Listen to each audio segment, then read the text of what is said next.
Welcome back to the channel. We're under the car because there's possibly a conundrum.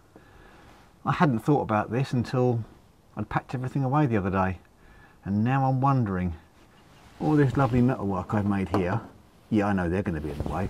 Will my custom metalwork clear the subframe? Yeah, that's what I'm thinking as well. Oh well, let's find out.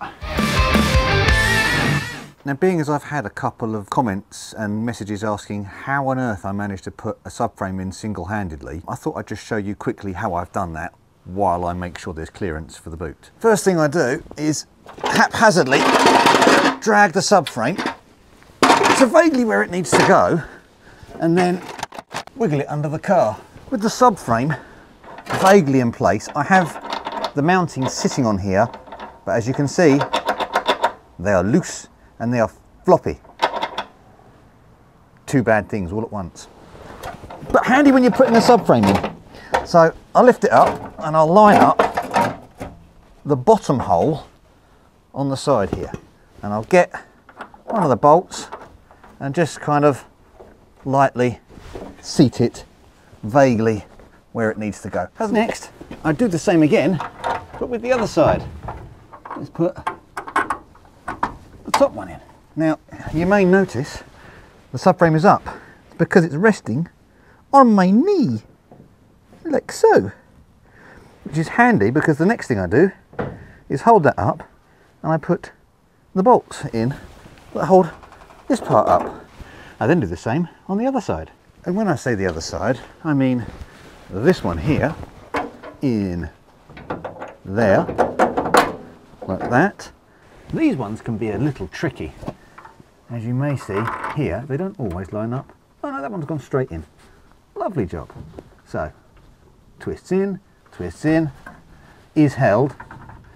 This bit is still loose. As you may see, it twists. It doesn't actually need to be done up until these are in place. You can find issue with the amount of clearance required here, and sometimes you do need to kind of squish this bush in with that bolt. I'll let you figure that one out by yourselves. It's going to be a sod whichever way you do it if you've got new bushes. Last but not least, the final bolt over here. Now, this one has been my Achilles heel. It does not want to go in all the time. It fights me, as I have said they can do sometimes, but you know, with the correct application of swearing, anything is possible. We're not going to worry about that now. I'm not fitting it for good. Job's a good one. Now, upon initial inspections here, it is very, very tight on that edge there. In fact, if I pushed it up, there is contact with my piece of metal here. But the contact, I believe, is not so severe. And that is much clearer when you view it from this side. So you can see there is actually a gap. It's not held up in that corner at the moment, but if I was to lift the subframe up, can I get in there? You can see there's actually, as much as it's catching, it's actually, there's still a gap there. A better view of what's occurring with the subframe is available here. So if I lift the subframe up, you'll see, yes, there is some boot floor contact, not helped by the fact that there's a screw resting on the back of it, but I reckon once that's in place, with a couple of taps of a hammer before I paint it, I'll make sure there's some clearance there, even if there's not. So we are good to go. So that's the first operation of the day done. The next one is to take the boot floor out and weld up all those ugly holes on the seat back. That's going to be fun.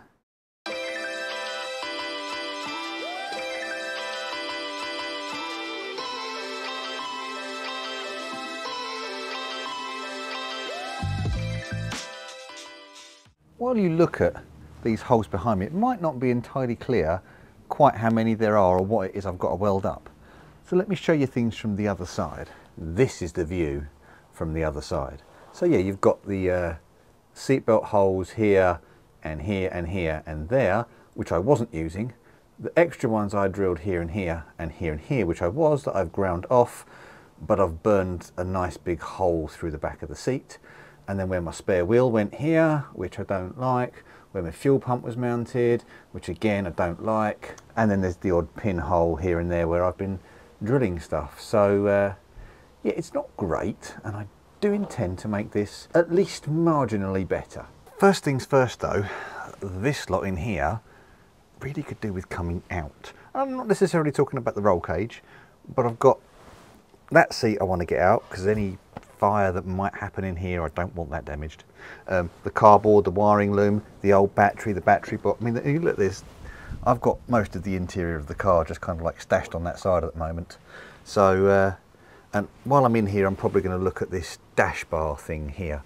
So yeah, let's get this lot out.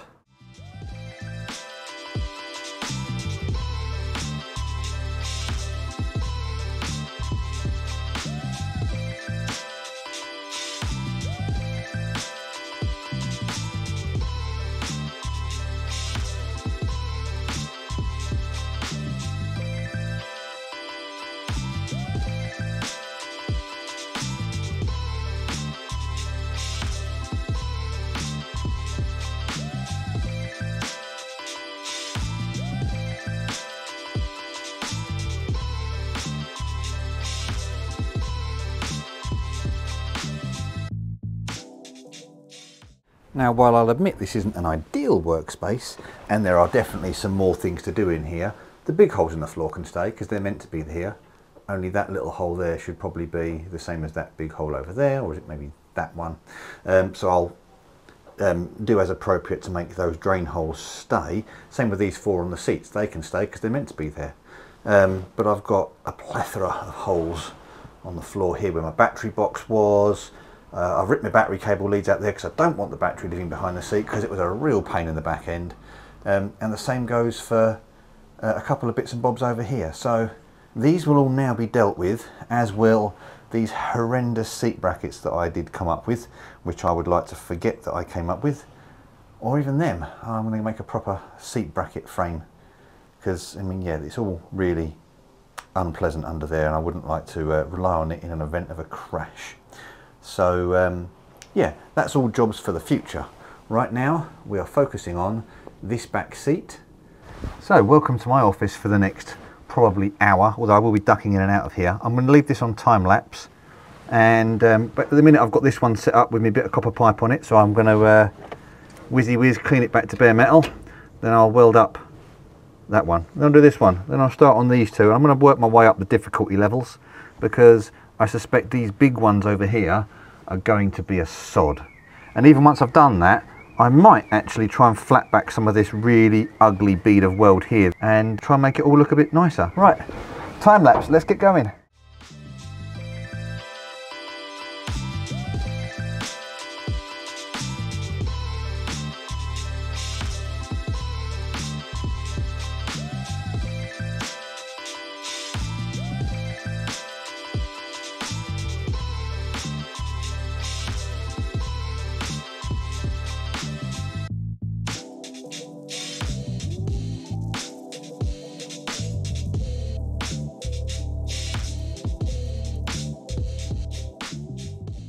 Okay, so I've got the first four plugged up, but it does appear that my footage of then flattening them down has blurred. It didn't want to focus. Possibly I put my hand up to start it off. It's not then refocused, but annoying as that is, let me show you where we're up to. Okay, so the first two are flatted off.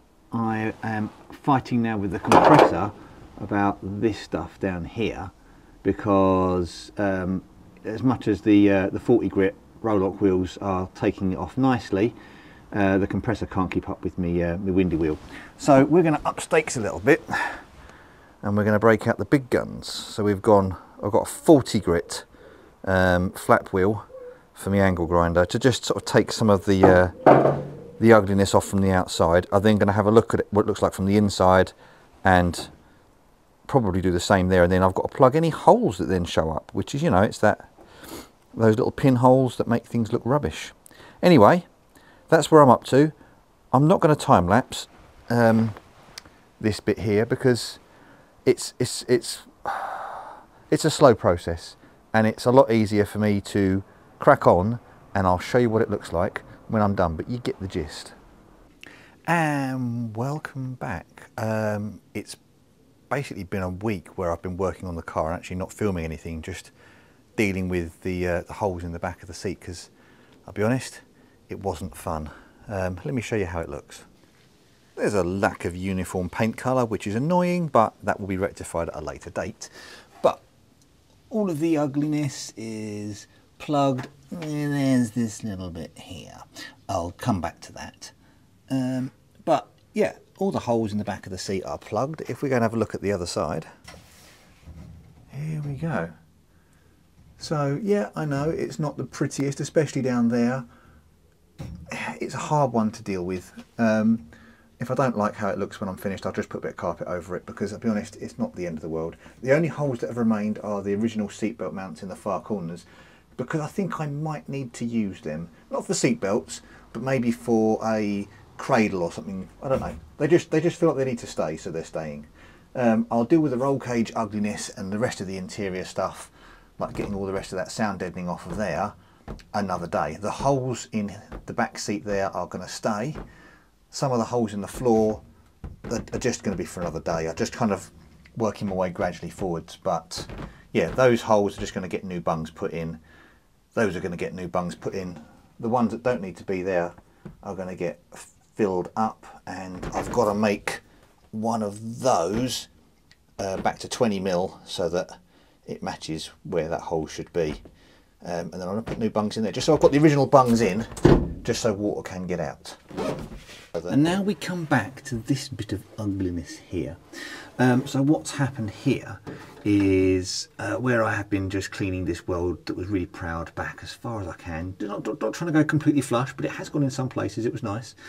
I made the metal that, I think that probably was the boot floor that I've bent up. I made it quite thin, and there was a little pinhole up here. I thought, well, I'll plug that. Where I made it thin, it went poof and disappeared. So I've now got to kind of deal with this and make this bit here a little prettier, but it's inconsequential, and it's not the end of the world. It just required time, and I was running out of welding gas, and I was running out of welding wire, and I just thought, you know what, let's stop. I'm tired. It's been a long week, and yeah, I'm going to leave that like that. So the holes are plugged up, which is good. The only thing I haven't got done that I wanted to was to get the new boot floor tacked in, but obviously you appreciate I've got to deal with that little bit in the back there. But as soon as that's dealt with, I can tack the boot floor in, finish everything off, and the boot's done. I can start dealing with the heel board rust. So progress, not as much as I wanted, but another project has reared its ugly head, and time has run out for me a little. Now, if you've been watching the channel and you check the comments in the community section, you will have seen that I put on a poll about should I film my other DIY based project or should I not, and it was a 50-50 split. So I'm gonna do it, and if you don't like it, don't watch it. That's kind of where I'm at with it.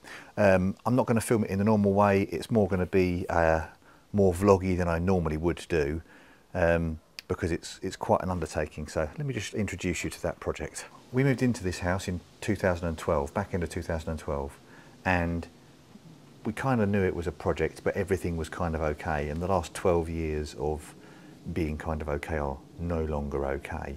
The kitchen, the rest of the house has been done quite a bit, and so you'll see little bits of it in other videos that I've done in the past, but yeah, the kitchen is the big one. The kitchen and the bathroom are the big ones. So yeah, let's have a quick look at what we've got to start with. So the room has been partially stripped out. A lovely shade of Applejack green on the wall, and these very, very lovely tiles that were lovingly painted over. We have tolerated it and tolerated it and tolerated it, and you can see there have had to be wiring modifications over the years, but yeah, I'm going to be ripping all this out and putting in a new kitchen. You might go, oh, that's easy, there's loads of videos like that. Yeah, I don't do DIY the same way normal people would. First thing that's going to happen once the kitchen is out of the room is the ceiling is also coming down, because if there's one thing I hate, it is a crappy ceiling and not being able to get properly to do lighting and having to punch holes and plug them. It just doesn't work.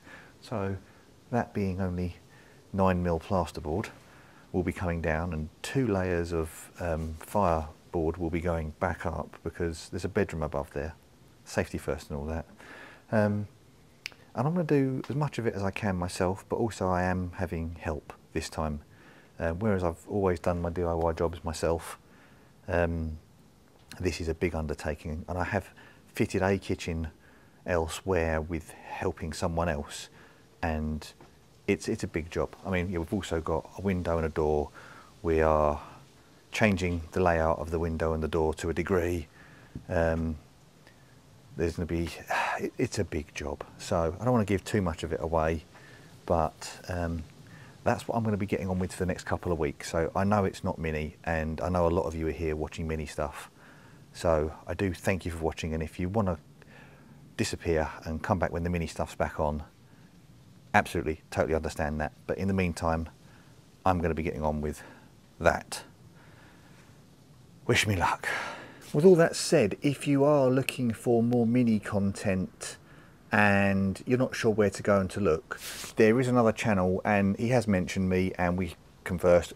A couple of times we've actually missed each other at shows, which is one of them ones where you want to meet someone and say hello and chat. But anyway, yes, the channel's is at RRW, Ride Right Waxing and UK One Wheel channel.